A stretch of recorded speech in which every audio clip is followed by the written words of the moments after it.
ओम गुरुवे नमः। प्यारे हरिभक्तों, अब मैं आपके सम्मुख आज जो है विषय रखूंगा वो रखूंगा वृक्क लग्न। अगर लग्न वृक्क है यानी अंक 2 लिखा है, जन्मपत्री 2 अंक से शुरू होती है, तो इसके 12 के 12 भाव में अगर चंद्रमा विराजमान हो जाते हैं अलग अलग स्थानों पर, तो यह व्यक्ति के जीवन पर किस प्रकार का प्रभाव डालते हैं, इस विषय में हम व्याख्या करेंगे। तो मैं पंडित गिरीश तिवारी अब आपके सम्मुख जो है व्याख्या प्रस्तुत करता हूं। अब हमने ये देखना है कि लग्न वृक्क है, अंक 2 लिखा है, जन्मपत्री 2 अंक से शुरू है, लेकिन प्रथम भाव में चंद्रमा बैठ जाता है तो यह केंद्र का स्थान कहलाता है और अपने मित्र शुक्र की राशि में चंद्रमा जो है उच्च का हो जाता है। यानी यह समझिए किसी व्यक्ति की कुंडली जन्म पत्रिका के अंदर में चाहे राशि कोई भी हो, लग्न कोई भी हो, लेकिन अगर लग्न 2 अंक के अंदर में अंक 2 हो और 2 अंक कहीं पर भी हो और वहां पर चंद्रमा विराजमान, तो चंद्रमा आपके उच्च के हो जाएंगे। ये ज्योतिष शास्त्र का एक सिद्धांत है। तो अब यहाँ पर चंद्रमा जब उच्च का हो जाता है तो व्यक्ति का जो है मनोबल जो है हमेशा बड़ा हुआ रहता है, क्योंकि चंद्रमा उच्च का हो गया है। और साथ ही उसे भाई बहनों का सुख और पराक्रम में भी सफलता जीवन पर्यंत प्राप्त होती रहती है, सम्मान की भी प्राप्ति होती है। और चंद्रमा अपनी जब 7वीं नीच दृष्टि से सप्तम भाव को देखता है, अगर यहाँ से सप्तम भाव को देखता तो नीच दृष्टि पड़ जाएगी उसकी, तो उसे स्त्री और व्यवसाय के पक्ष में कुछ जीवन पर्यंत असंतोष बना रहता है। मैंने आपको पहले ही बोला था कि मैं जो भी आपको ये ज्योतिष संबंधी जानकारी दे रहा हूँ, ये आपके संपूर्ण जीवन का रहस्य है। पूरे जीवन पर्यंत आपके साथ ऐसे ही संयोग चलता रहेगा, लेकिन आप अपने तपोबल के आधार पर अपने ग्रहों को शांत कर सकते हैं। उसका भी उपाय मैं आपको हर वीडियो में बतलाता ही हूँ। और परिवार को चलाने के लिए भी उसे कुछ जीवन पर्यंत कठिनाइयों का सामना करना पड़ता है। अब लग्न तो मेष है, अंक 2 लिखा है, लेकिन अब चंद्रमा द्वितीय भाव में बैठ जाए, अंक 3 हो जाएगा। द्वितीय भाव में बैठेगा तो अंक 3 हो जाएगा। तो यहाँ पर अंक 3 होने पर क्या है, यह अपने मित्र बुध की राशि में विराजमान हो जाता है चंद्रमा। तो उसके प्रभाव से जो है व्यक्ति अपने पराक्रम के द्वारा धन संचय और कौटुंबिक सुख की प्राप्ति करता है। कुटुंब के सुख की प्राप्ति भी हो जाती है जब द्वितीय भाव में अगर चंद्रमा विराजमान हो। अंक 3 होगा, लेकिन लग्न वृक्क लग्न है, 2 अंक 2 से शुरू होगी कुंडली। लेकिन भाई बहनों के सुख और शारीरिक पुरुषार्थ में कुछ कमी बनी रहती है। शरीर के जो पुरुषार्थ करने की ताकत होती है शरीर में, उसमें कुछ कमजोरी बनी रहती है। और अगर जब यहाँ से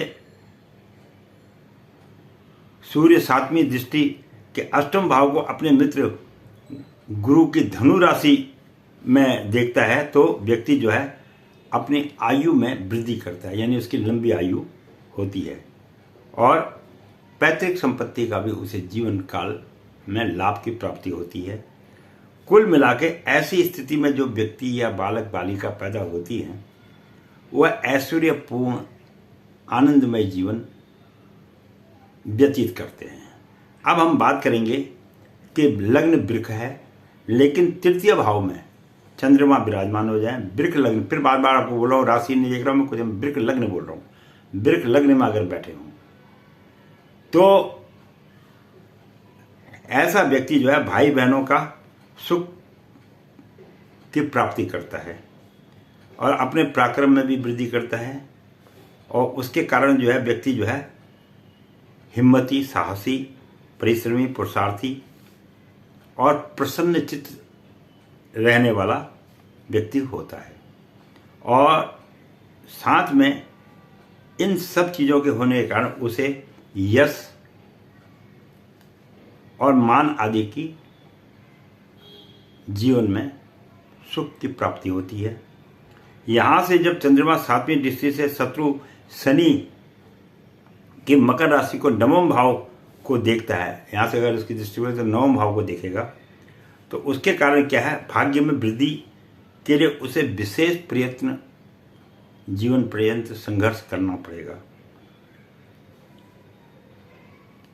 और ऐसा व्यक्ति जो है धर्म का पालन करने में भी कोई विशेष रुचि नहीं। यानी ये समझिए, अगर किसी व्यक्ति के तृतीय भाव में चंद्रमा बैठा हुआ है वृक्ष लगने के, तो ऐसा व्यक्ति मंदिर वगैरह मानेगा, लेकिन पर जो एक श्रद्धा भाव होती है वो उसके अंदर में जागृत नहीं हो पाती है। अब हम बात करेंगे कि अगर चंद्रमा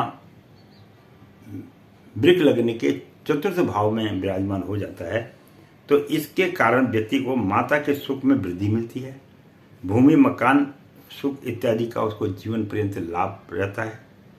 साथ ही भाई बहनों और पराक्रम के पक्ष में भी उसको जीवन में उन्नति मिलती है। घरेलू सुख साधनों में भी उसको जीवन पर्यंत सफलता प्राप्त होती रहती है। और जब चंद्रमा 7वीं दृष्टि से अपने शत्रु शनि की कुंभ राशि को देखता है, अब देखिए वहाँ से जैसे दृष्टि, क्योंकि दृष्टि भी इनकी होती है, तो व्यक्ति को पिता और सरकार में कुछ परिश्रम के बाद ही सफलता प्राप्त, जैसे वो अगर ठेका वगैरह लेता है, कुछ लेता है, तो इस टाइप का जो कोई कार्य करता है तो उसको काफ़ी परिश्रम के बाद ही जीवन में सफलता प्राप्त होती है। ऐसा हमको चतुर्थ भाव में बैठे हुए चंद्रमा के विषय में जानना चाहिए। अब हम बात करेंगे कि किसी व्यक्ति की जन्म पत्रिका के अंदर में वृक्ष लग्न हो, उस अंक 2 से शुरू है और चंद्रमा जो है उसके पंचम भाव में बैठ जाए, भाव पंचम होगा, तो ऐसा व्यक्ति जो है अपने मित्र बुध की राशि में बैठने के कारण चंद्रमा के प्रभाव से व्यक्ति विद्या बुद्धि संतान के पक्ष में विशेष सफलता प्राप्त करता है। साथ ही छोटे भाई बहन से उसके संबंध बहुत सुंदर होते हैं।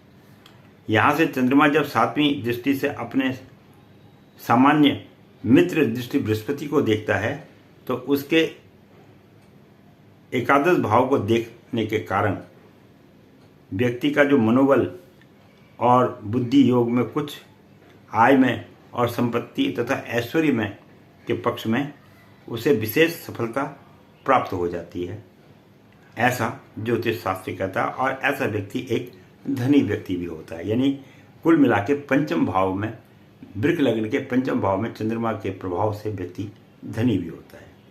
अब हम बात करेंगे किसी व्यक्ति के वृक्ष लग्न हो, मैं कुंडली में 2 से अंक शुरू हो रहा हूँ, और सप्तम और छठे भाव में जो है चंद्रमा विराजमान हो जाए, तो यह शुक्र तुला राशि में चंद्रमा के प्रभाव से जो है व्यक्ति जो है शत्रु पक्ष में तो अपना प्रभाव प्राप्त करता है, लेकिन कुछ परेशानियों के साथ झगड़े झंझट के मामले में भी जीवन में सफलता प्राप्त कर लेता है। और पराक्रम के चंद्रमा के जो छठे भाव में स्थित होने के कारण जो है व्यक्ति जो है मन के भीतर बड़ी हिम्मत और शक्ति रखने वाला व्यक्ति भी होता है। कुछ परेशानियां तो बनी रहेंगी जीवन पर्यंत। भाई बहनों से भी संबंध में भी कुछ मन मुटाव रहेगा। यहाँ से चंद्रमा जब 7वीं दृष्टि से अपने मित्र मंगल की मेष राशि को व्यय के स्थान को देखता है, तो व्यक्ति खूब खर्च करने वाला, यानी अत्यधिक पैसा खर्च करने वाला और बाहरी स्थानों से संबंध रखने वाला पाया जाता है। अब हम बात करेंगे अगर किसी व्यक्ति के वृक्ष लग्न हो, अष्टम भाव में चंद्रमा विराजमान हो जाए, तो मंगल की वृश्चिक राशि में स्थित होने के कारण चंद्रमा जो है नीच का हो जाता है। यहाँ पर चंद्रमा अगर वृश्चिक लग्न में बैठा है तो चंद्रमा नीच का हो जाता है, तो व्यक्ति को स्त्री और व्यवसाय के क्षेत्र में हमेशा चिंता और हानि का सामना करना पड़ता है, कठिनाइयों का सामना करना पड़ता है। साथ ही भाई बहनों से भी मन मुटाव बना रहता है, त्रुटियाँ रहती हैं। यहाँ से चंद्रमा जब 7वीं दृष्टि से अपने सामान्य मित्र शत्रु की वृक्ष राशि के शरीर को देखता है, तो व्यक्ति जो है शरीर सुंदर तो उसका होगा, उसे हृदय के भीतर शक्ति और बाहर यश और मान प्रतिष्ठा की भी प्राप्ति जीवन काल के अंदर में होती रहेगी। अब हम बात करेंगे अगर किसी व्यक्ति के नवम भाव में,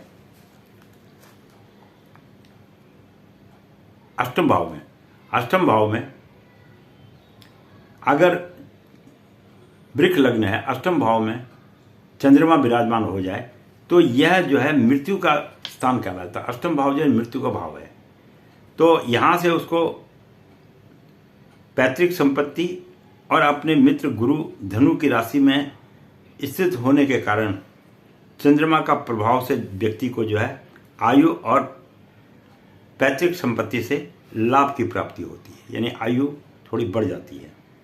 परंतु पराक्रम और में कमजोरी होती है, पुरुषार्थ में और भाई बहनों के सुख में जीवन पर्यंत कमी बनी रहती है। भाई बहन लोग हमेशा त्रुटियां निकालते रहेंगे। और चंद्रमा जब 7वीं दृष्टि से अपने मित्र बुध की मिथुन राशि में द्वितीय भाव को देखता है तो व्यक्ति जो है धन कुटुंब के संबंध में कुछ सफलता तो प्राप्त उसको होती है, लेकिन विशेष परिश्रम करने के बाद उसको ये सफलता जीवन में प्राप्त होती है। अब हम देखेंगे किसी व्यक्ति की जन्म पत्रिका के अंदर में अगर वृक्ष लग्न है, 2 नंबर का से स्टार्ट है, और चंद्रमा 10वें भाव में बैठ जाए तो यहां पर मकर राशि में स्थित चंद्रमा के प्रभाव से जो है व्यक्ति को भाग्य धर्म के क्षेत्र में बड़ी सफलता प्राप्त होती है और भाई बहनों का भी उसको जीवन पर्यंत सहयोग मिलता रहता है। फिर बता रहा हूँ ये आपके संपूर्ण जीवन का विवरण है इस एक कुंडली के अंदर में, चाहे जिस भी व्यक्ति की इस प्रकार की कुंडली बनी है। और व्यक्ति जो है भाग्यवान और धर्मात्मा भी समझा जाता है। यहां से जब चंद्रमा अपनी 7वीं दृष्टि से कर्क राशि में स्थित स्वक्षेत्र और तृतीय भाव को देखता है तो भाई बहन और पराक्रम के क्षेत्र में विशेष शक्ति उसको प्राप्त होती है। ऐसी स्थिति में जो है व्यक्ति जो है काम धंधे वाला और हिम्मत वाला और प्रसन्न स्वभाव वाला व्यक्ति कहलाया जाता है, ऐसा ज्योतिष शास्त्र कहता है। अब हम बात करेंगे अगर किसी व्यक्ति के 10वें भाव में वृक्ष लग्न हो, अंक 11 है लेकिन भाव 10वां बनेगा, तो यहां पर अगर चंद्रमा विराजमान हो जाते हैं तो यह जो स्थान है 10वां केंद्र का स्थान है, तो उसको जो है सरकार द्वारा और पिता के द्वारा और अपने शत्रु शनि की मकर राशि में स्थित चंद्रमा के प्रभाव से व्यक्ति को जो है पिता का साथ में थोड़ा सा जीवन में मतभेद बना रहता है तथा जो सरकारी कार्य है उसमें भी उसको काफ़ी परिश्रम के साथ सफलता प्राप्त होती है, लेकिन भाई बहनों के सुख और पराक्रम में कुछ वृद्धि जीवन में हो जाती है। और अगर जब चंद्रमा इस स्थान से बैठ के जब 7वीं दृष्टि से अपने मित्र सूर्य की सिंह राशि वाले चतुर्थ भवन पर पड़ती है तो व्यक्ति को माता भूमि मकान आदि का सुख भी जीवन पर्यंत प्राप्त होता है और पुरुषार्थ के द्वारा घरेलू सुख में भी उसकी जीवन में वृद्धि हो जाती है अगर वृक्ष लग्न है और 10वें भाव में चंद्रमा विराजमान हो। अब हम बात करेंगे एकादश भाव में। एकादश भाव का मतलब 11वां भाव और वृक्ष लग्न हो। अब यहाँ पर वृक्ष जो है अपने मित्र गुरु की राशि में चंद्रमा के प्रभाव से व्यक्ति को जो है आय के क्षेत्र में और पुरुषार्थ द्वारा सफलता प्राप्त होती है, यानी पुरुषार्थ उसको करना पड़ेगा सफलता प्राप्त करने के लिए, मेहनत करनी पड़ेगी। साथ ही भाई बहनों के पराक्रम से भी उसको लाभ मिल जाता है और कुछ जीवन में उसके परिवर्तन भी कभी कभी होता रहता है और संपत्ति और ऐश्वर्य की भी उसको जीवन पर्यंत जो है प्राप्ति होती रहती है। और यहाँ से जब चंद्रमा 7वीं दृष्टि से अपने मित्र बुध कन्या की पंचम भाव को देखता है तो व्यक्ति जो है विद्या, बुद्धि और संतान के पक्ष में सफलता की प्राप्ति कर लेता है। ऐसे व्यक्ति को आप, या लड़का हो या लड़की हो, उसको आप एक प्रकार से विद्वान, बुद्धिमान और मधुर भाषी, भाषा बहुत सुंदर, प्रेम से बोलने वाला होता है। अब हम बात करेंगे कि किसी व्यक्ति के वृक्ष लग्न में अंक 2 हो और वृक्ष लग्न है और 12वें भाव में, जहाँ पर अंक 1 आ जाएगा, भाव 12वां बनेगा लेकिन अंक क्या आ जाएगा, 1 आ जाएगा। और वैसे लग्न को है, वृक्ष लग्न है, 2 नंबर से कुंडली शुरू होगी। तो चंद्रमा जब 1 नंबर में बैठ जाएगा, 12वें भाव में बैठ जाएगा, तो व्यक्ति जो है अधिक खर्च करने वाला होगा और बाहरी स्थानों से भी उसको जीवन में शक्ति प्राप्त होती है और भाई बहनों के सुख और पराक्रम में उसको कुछ कठिनाइयों का सामना करना पड़ता है। और यहाँ से जब चंद्रमा 7वीं दृष्टि से अपने सामान्य मित्र शुक्र की तुला राशि में 6म भाव से देख रहा होता है तो व्यक्ति को शत्रु पक्ष और झगड़े झंझट के मामले में बड़ी युक्तियों के साथ, योजना के साथ काम लेना पड़ता है, जिससे उसको सफलता की प्राप्ति होती है। तो ये मैंने आपको वृक्ष लग्न के 12 के 12 भाव में अगर चंद्र ग्रह विराजमान हो जाए तो यह व्यक्ति के जीवन पर किस प्रकार का प्रभाव डालता है, इस विषय में मैंने थोड़ा सा प्रकाश डाला है। तो अब सबसे बड़ी बात है कि इन ग्रहों को शांत करने के लिए जीवन पर्यंत कार्य क्या करना चाहिए, इस विषय में मैं आपको बताता हूँ। देखिए, प्रातःकालीन उठिए, पितरों का नाम लीजिए, अपने इष्ट कुल देवता का नाम लीजिए और उसके बाद एक माला 108 9 ग्रह मंत्र की माला का जप कीजिए। 9 ग्रह मंत्र जप का, ओम ब्रह्मा मुरारी त्रिपुरांतकारी भानु शशि भूमि सुतो बुधस्य गुरुजस्व शनि राहु केतुवे सर्वे ग्रह शांत, यानी 9 के 9 ग्रहों का नाम लेके आप जो है अपने जीवन के अंदर में इन ग्रहों के प्रभाव से बच सकते हैं। और जब इन ग्रहों की दशाएं आती हैं उस समय ये ग्रह बहुत प्रबल हो जाते हैं, तो उस समय तक इनका विशेष ध्यान रखना चाहिए। तो मैं पंडित गिरीश तिवारी अपनी वाणी को यहीं पर विश्राम दूंगा।